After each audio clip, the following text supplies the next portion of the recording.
uzumva hano ku isi abantu benshi bavuga ngo be yourself, ngo you can be whatever you want. Like, it's a lie. The devil is a liar. The Bible says be like Jesus. Izi inkuru dusoma muri Bibiliya ntabwo ari story za entertainment, ni story ziri real kandi zitanga example tugomba kugendera ku buzima. Ntukavuga ibintu uhubutse kubera amarangamutima, kandi niba uri n'umukristo cyane ujye ukora ibintu nk'uko ijambo ry'Imana ribivuga. Uhagaze ahantu abantu bazingura umukristo urasenga, ariko niwe muntu wa mbere iyo ufunguye akanwa usenya abantu. Iyo ukoze igikorwa abantu bica bahagaze.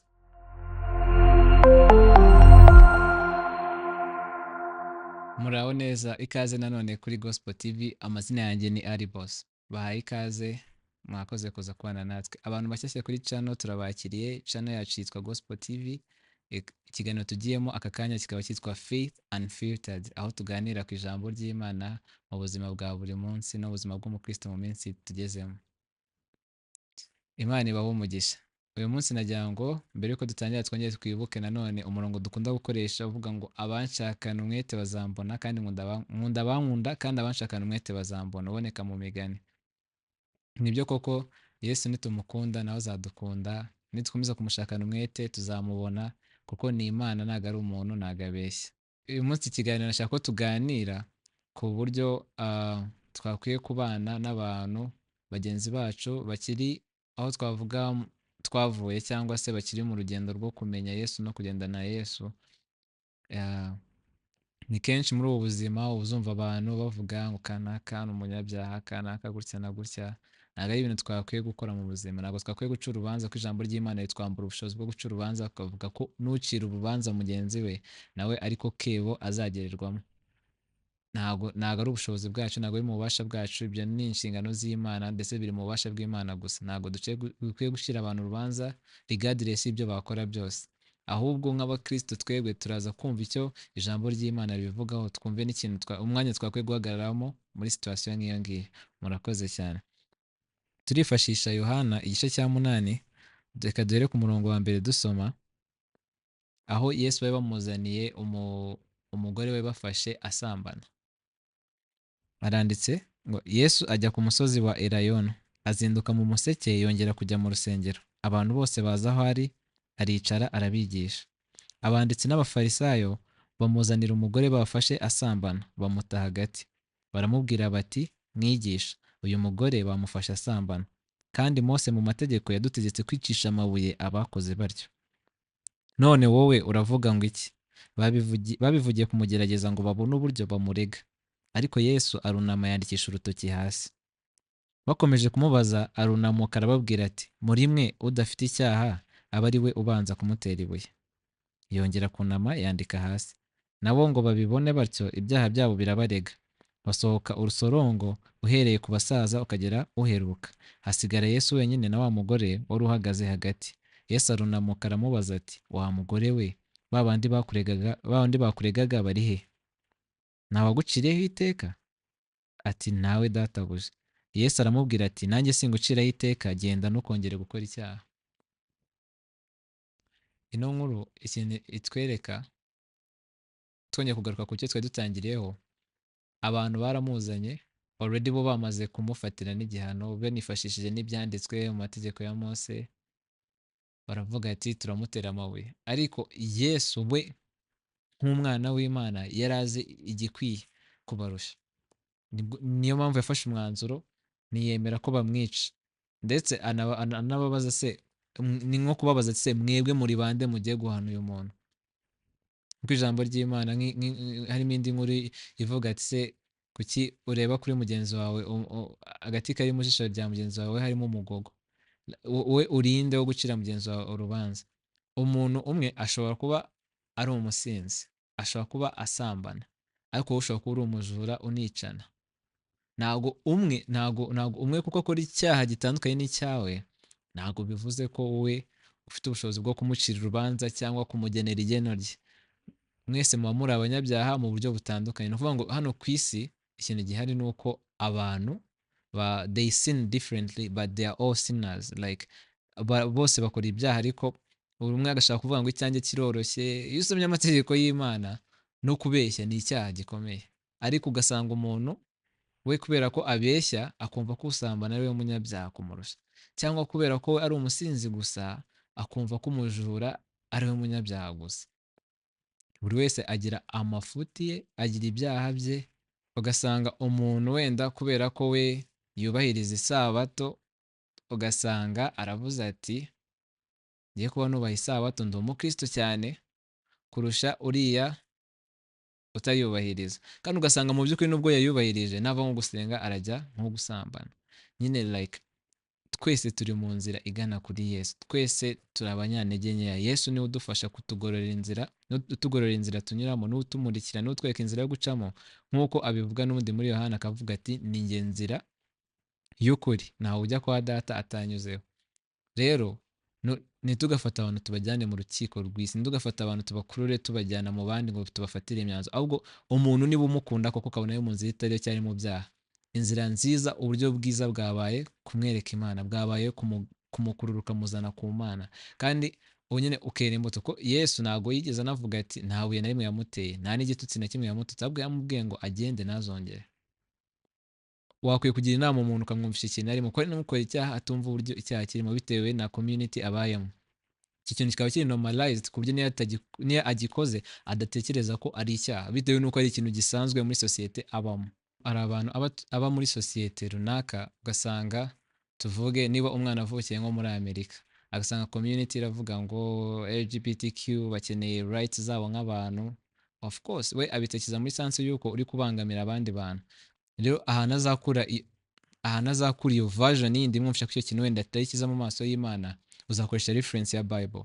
Icyo gihe kugira ngo uguhe n'umwanya wo kukumva, ntabwo uzaza umucire y'iteka ngo ni umunyabyaha. Kugira ngo akumve ugomba gushaka approach nziza. Niba ari byo utazi n'uburyo wabigenza, you have to consult undi muntu wo muri church yawe, nk'uko ijambo ry'Imana ribivuga ngo nubona mugenzi wawe nyine mugiranye ikibazo nyine agukoreyeho icyaha, ntukahite umufata umushyire mu rubanza, ahubwo itubwira ko wakwiye kuza ukabimuganiriza.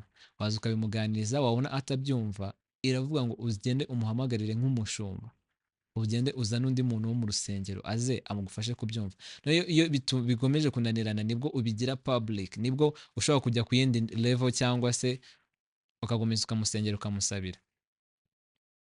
Kuko ijambo ry'Imana ridutoza ko ibintu nk'ibyo ari ibintu twakwiye kubikora mu buryo turi focused ku buryo bwa solution, apana kumva ko ikibazo cyabaye, ibintu byacitse, ukaba wavuga ati kanaka. Hari imiryango myinshi itatana uyu munsi n'abavandimwe bakangana kubera ko umwe atekereza ko undi ari mubi cyane kumurusha, cyangwa se afite imico idakwiye.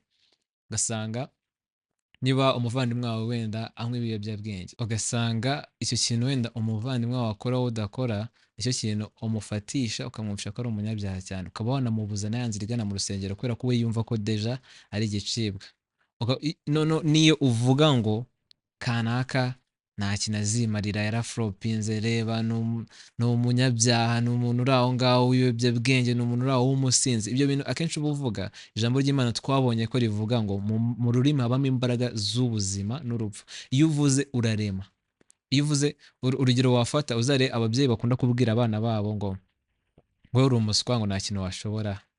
Umwana niyo ageze ahantu koko yakwiye kugerageza akareba solution, ntabwo abigerageza, kubera ko atayibuka mama yaramubwiye n'undi we nta kintu washobora, akavuga ati okay, mubyeyi wanjye niba yabonye ko nta kintu ashobora, n'undi nta kintu nshoboye, ndi umuswa koko, cyangwa ndi umunebwe sinabibasha. Nyine akumva cya kintu wamuremyemo ukirimuremamo kikaba real, ku buryo he is not even willing to try, akabaho yumva ari failure. Rero twige amagambo dukoresha, twige ibintu tuvuga, ntukavuga ibintu uhubutse kubera amarangamutima. Kandi niba uri n'umukristo cyane, ujye ukora ibintu nk'uko ijambo ry'Imana ribivuga.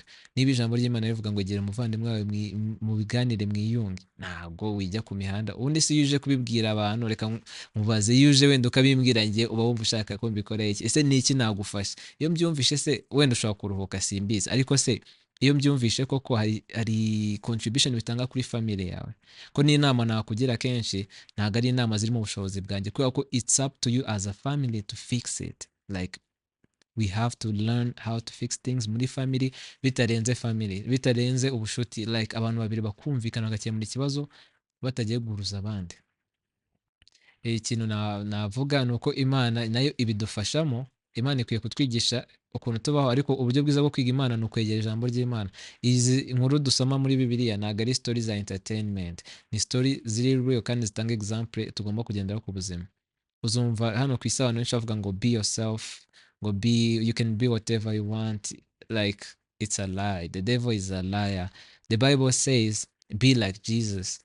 Why be like yourself when the Bible says be like Jesus? Imana ishaka kuba nka Yesu, kuki ushaka kuba nkawe? Wowe urinde. Ijambo ry'Imana rivuga ngo lean not on your own understanding. Ntukiringire ibyiyumviro byawe cyangwa ntukiringire ubwenge bwawe. Trust the Lord n'ibintu wizera Imana ukoresheje imbaraga zawe, ubwenge bwawe bwose, ntukizerere muri wowe. Ijambo ry'Imana ntabwo ryibeshya. Ni ukuvuga ngo igihe cyose ukoze ibitandukanye n'ijambo ry'Imana uba usanyije n'Imana, uba uri kwishakira inzira zawe, kandi habaho inzira ebyiri. It's either the light or darkness, the good and evil. Nta kindi kintu kiba hagati, nta kazuyazi, ntaki. Igihe cyose utari kumwe n'Imana, ahantu ujya ni ahantu ushobora gutekereza ukabibona ko ariho uri kujya. Rero inama nabagira, nanjye nigira twibukiranya, ni uko twakomeza kwiringira Imana no kumva icyo ivuga ku buzima bwacu, kuko ijambo yarariduhaye rirahari, tukarisoma kenshi gashoboka, tukarikurikiza, tukiga kubaha Imana, tukiga no kuyumvira.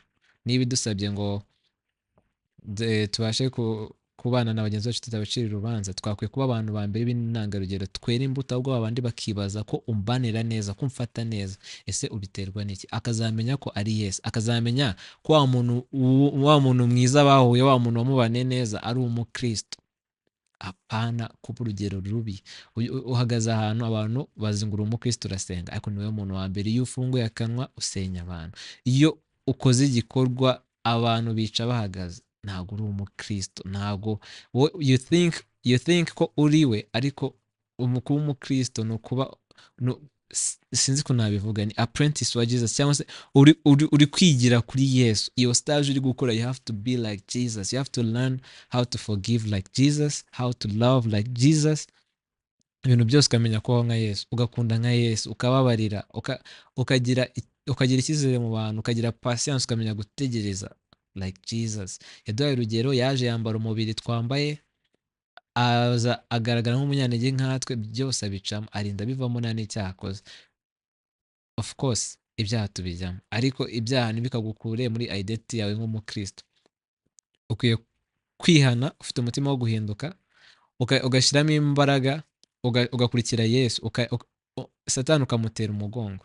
Imana iravuga ngo abanshakana umwete bazambona. Ntabwo ivuga ngo abanshaka bazambona, abanshakana umwete bazambona. Umwete wawe ni uwuhe? Uyu munsi wongere utekereze, wibaze umwete wanjye mu gukurikira Yesu ni uwuhe?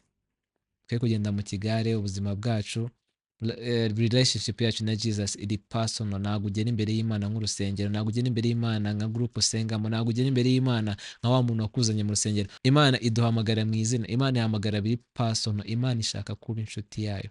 Ijambo ry'Imana rirabivuga, ikabyerekana, ikavuga ati abo yatoranije yabahisemo ko baba inshuti zayo.